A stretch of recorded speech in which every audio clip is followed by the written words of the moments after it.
ભગવાન કોઈ આવી જાય તો સારું, 100-200 રૂપિયા આવી જાય તો આ તો મારો જમવાનો ખર્ચો નીકળી જાય.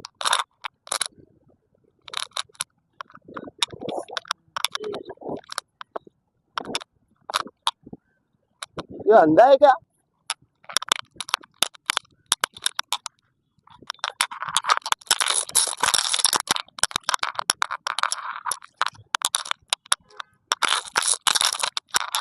करना पड़ेगा.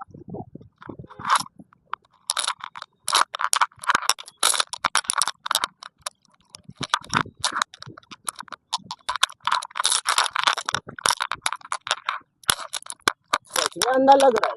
अंधा है यार, तो सच में अंधा है. भगवान भला करे.